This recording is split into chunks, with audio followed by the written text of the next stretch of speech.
Grazie dottoressa De Coppi, buona giornata a tutti. Innanzitutto vi devo ringraziare per avermi invitata come madrina e volevo dire che nonostante il proseguo della mia malattia, che adesso per fortuna sto gestendo in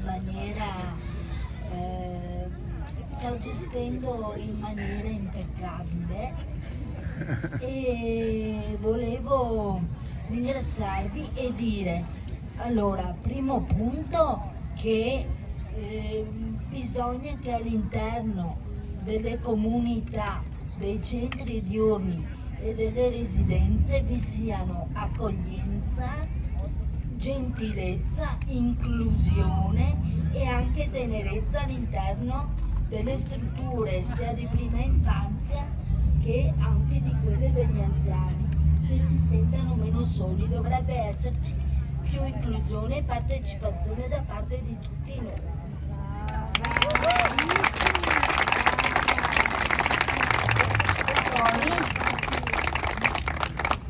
Devo fare dei ringraziamenti a mio zio Giorgio Schincariol, fratello di mia mamma, che ha illustrato il mio libro e mi è sempre stato vicino. Poi volevo ringraziare il mio grandissimo amico fraterno, giornalista Pio Dalcin, che non manca mai. E poi volevo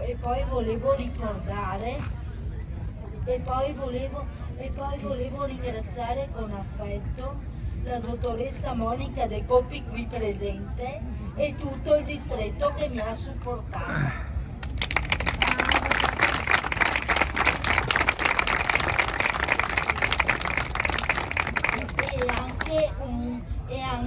E anche un grande ringraziamento a questa organizzazione.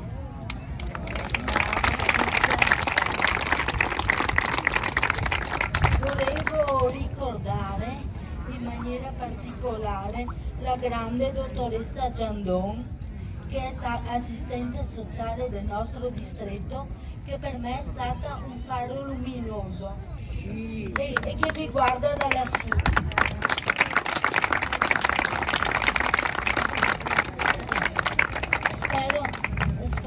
Spero di aver detto tutto, grazie a tutti, buona giornata. Grazie.